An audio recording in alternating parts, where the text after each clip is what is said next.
is episode 523. And today I'm going to be talking about 7 steps to personal growth.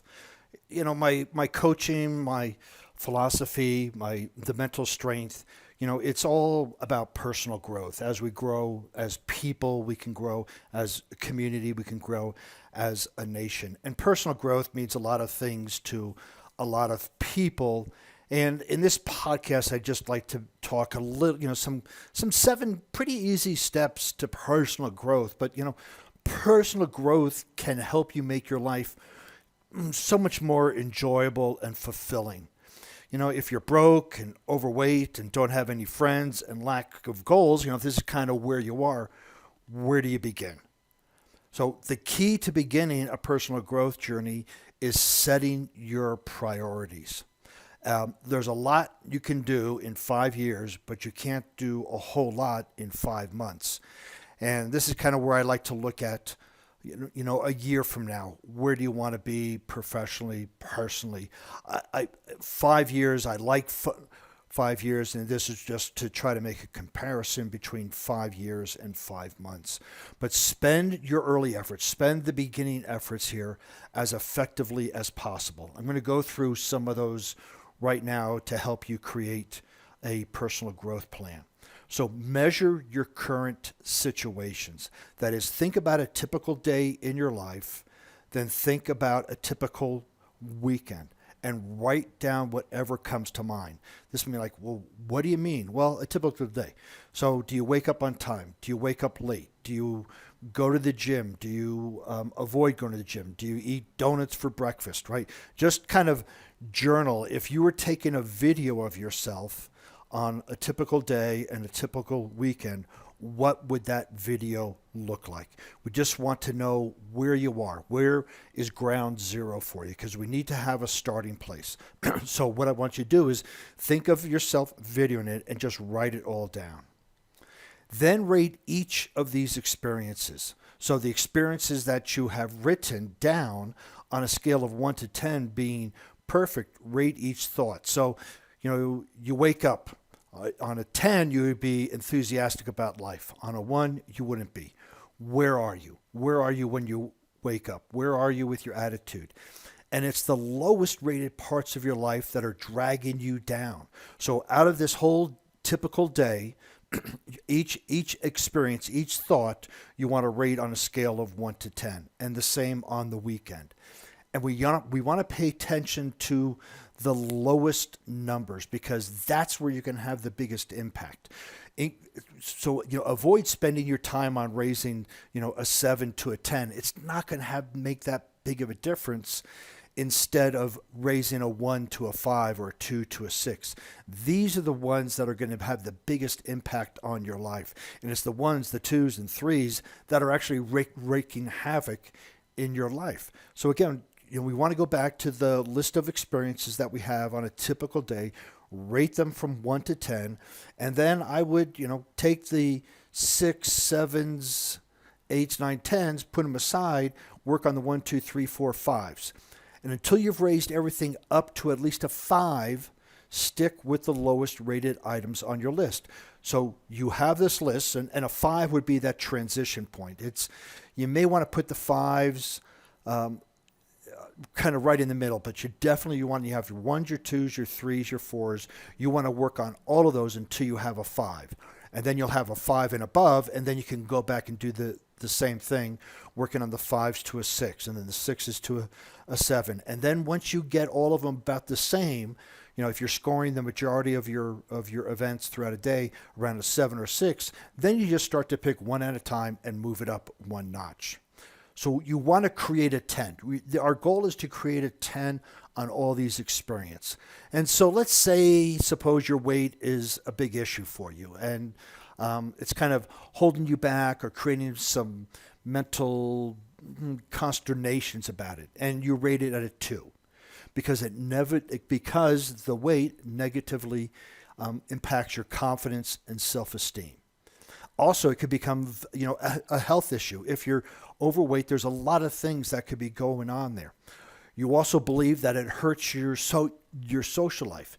Maybe you're single, maybe you're not single, but you don't want to go out because of it. So what is the perfect alternative? What do you want to do? Write a little story. What's the story that you want to be living?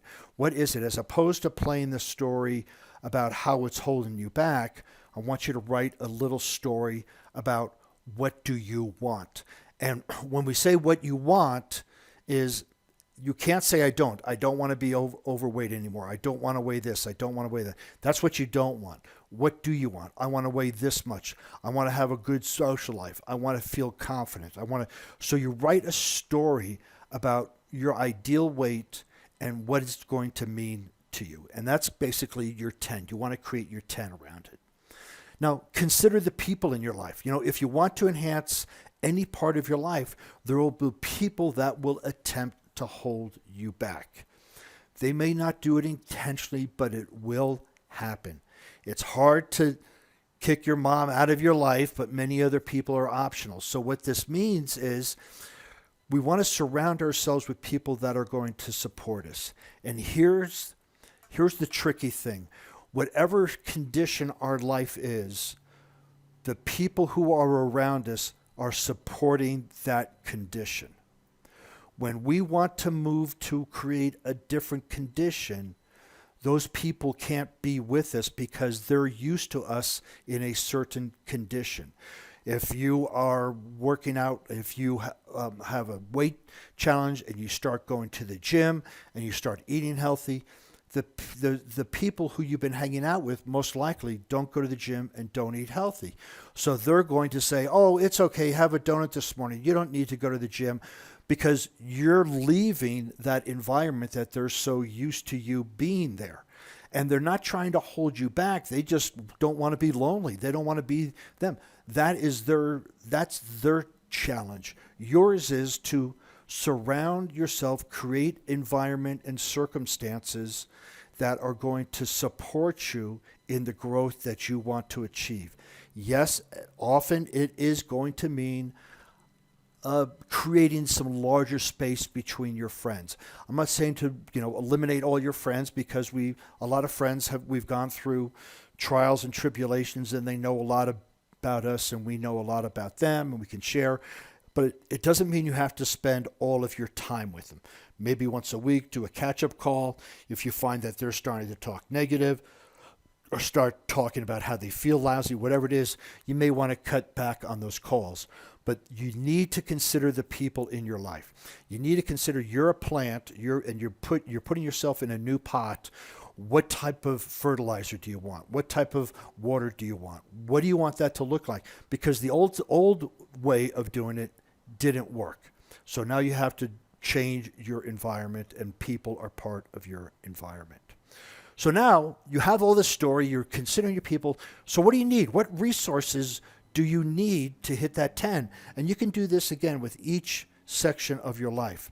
So if this is the a weight challenge, for example, a cookbook, what do you need? Maybe a cookbook with healthy recipes, maybe a gym membership, maybe a jump rope.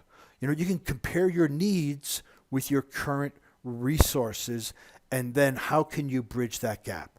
So you've been used to eating one way. You've been used to not exercising a certain way. What can you do? Do you need new cookware? Do you need new cookbook? Do you need new food? Do you need to join a meetup group of people who just go out for walks every day? What do you need to make that scale of 1, 2, 3 to a 5 or above? This is what I call what are the resources that you need, and even what are the resources that you have. You may have a jump rope hanging up in the closet. Well, then go look for it. So we have to identify what do we need in order to bridge that gap. And then once we have that, we need to focus on our habits. And habits, there's all sorts of discussions about how long it takes to form a habit. You just keep doing it. Who cares how long it takes? You just do it every day. That's how you form a habit. It doesn't mean after 21, 30 days, 50 days, because people can fall into habits. Just look at this as a lifestyle. a lifestyle change. That's your habit. Don't put any numbers on it. Just forget about it. Your goal is to move from a 1 to a 5 or a 1 to an 8. And here's the things that you need to do. But your current situation right now is a result, a direct result of lesser than great habits. The habits that you had were perfect to create the condition that you have right now. So you know how to create a condition through habits because you've done it already. Now we just need to change the habit because you already know how to create a habit. We need to change that habit, and we're going to be using weight to a more healthy habit. Your current situation is a direct reflection, a direct result of your past choices and habits. So now you know what you want to do because you wrote the story of how to create a 10, and now you have to match, now you have to change your patterns and your behaviors and your habits to match that story, because better habits provide better outcomes. If you know better, you do better. And the other thing is what I'm a big fan of is making small changes to your daily habits, one thing at a time. Let's just say, for example, that you sleep in to 7 o'clock and you don't have time for the gym. Well, this week, just get up at 5 and go for a walk outside. Then next week, on Monday and Wednesday, get up at 5 and go for a walk. Then the next week, get up on Monday, Wednesday, Friday and go for a walk. Then the next week, get up on Monday and go to the gym, and then Tuesday and Wednesday, go for a walk. You want to do these small little things, kind of creep up on your habits, creep up on your behavior so they don't know what you're up to, because your ego is involved here, and it's going to say, no, you don't need to go to the gym, you're fine, but you're going to get all this self-talk. But if you do these small little changes and know that you have the rest of your life to accomplish it. So it may sound like a long process, and it may be that you want this instant gratification, but that's not the way personal growth, professional growth, and success happens. It's a little bit. It's the Kaizen principle, improving a little bit every day. So make small changes in your habits. Then it's just a matter of being compliant and patient. Keep doing the small things. This is where mental strength comes in. This is where a good coach comes in. This is where I come in, is helping you stay track on your habits and doing away with the excuses. Because remember, you either have excuses or results. You can't have both. And so a coach helps you get rid of the excuses so you can focus on your results. And then number 7, this is wonderful. You have to learn to be uncomfortable. You have to be comfortable with being uncomfortable during personal growth. The faster you wish to change, the more discomfort you're going to face. And it's true. If you know that if you need to change something in a week, you got to go through a magnitude of a transformation that is going to be shocking. If you have a year to change, it's not going to be that uncomfortable. So you have to slow down or accept the discomfort is part of the deal. And the ability to deal with uncomfortable feelings grows with practice. So this is the whole process of changing a habit is going to be uncomfortable. The shorter you put a time frame on it, the more uncomfortable it's going to be, and most likely the more unsuccessful you're going to be.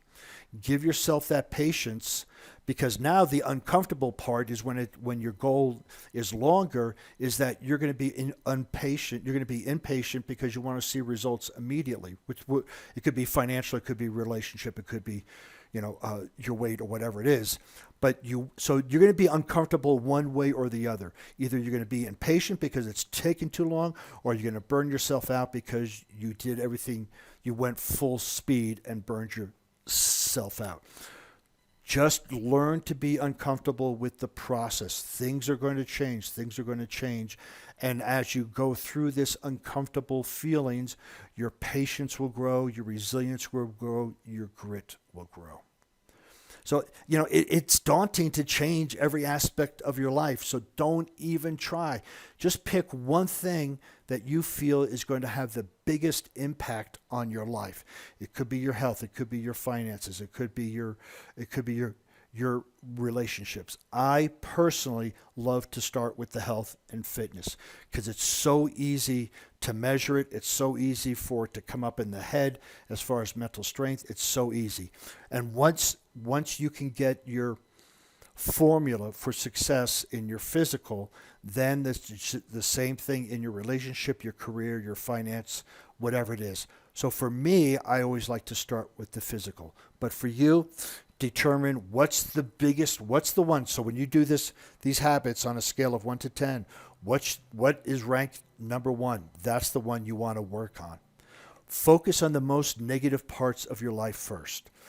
You can then turn your attention to the less critical items. So again, just to review, you focus on the 1, 2, and 3s and move them to a 5. Once everything's a 5, you move the 5s to a 6. And let's say the rest of your life is at a 6, then you just pick 1 and move a 6 to a 7, and then a 6 to a 7, and you keep going.